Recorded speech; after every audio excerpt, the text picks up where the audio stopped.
मराठा समाजाला ओबीसी मधून आरक्षण देण्याच्या मागणीवर ठाम असलेल्या मनोज जरांगे पाटील यांच्या समर्थनार्थ नाशिकच्या नांदगावमध्ये जुने तहसील कार्यालयाजवळ साखळी उपोषण सुरू आहे। काल तालुक्यातील सर्व मराठा बांधवांनी एकत्रित येत जरांगेंच्या समर्थनार्थ शहरातून जन आक्रोश मोर्चा काढला। यावेळी अंगावर आसूड ओढत शासनाचा निषेध करण्यात आला। मोर्चात तालुक्यातील सकल मराठा समाज बांधव मोठ्या संख्येने सहभागी झाले होते।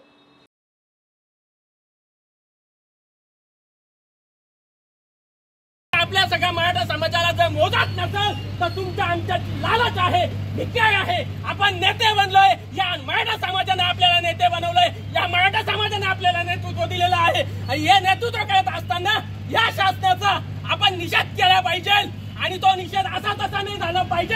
तर त्या शासनाच्या, त्या फडणवीसच्या, त्या शिंदेच्या, त्या एकनाथच्या आणि त्या अजितदादाच्या कांटाळ्या बसल्या पाहिजे। सत्ता आहे तुमच्याकडे,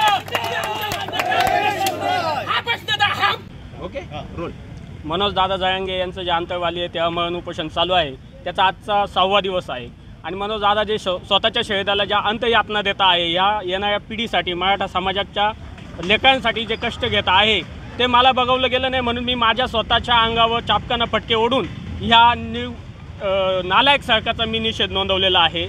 यांच्याकडे आम्ही वारंवार मागण्या करतोय, संविधानिक पद्धतीने मागण्या करतो आहे। तर हे 2-3 जातींमध्ये तेढ निर्माण करायचं काम हे सरकार करत आहे, पण मनोज दादा जरांगे यांच्या तब्येतीविषयी कोणतीही दखल घेत नाहीये।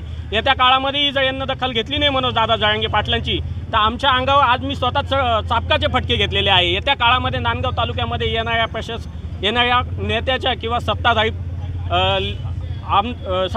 लीडरच्या आम्ही असेच चापकाचे फटके देऊन त्यांनाही हाच प्रश्न विचारणार की तुम्ही मनोज दादा जरांगे पाटलासाठी आणि मराठा समाजासाठी काय करता आहात म्हणून। ओके।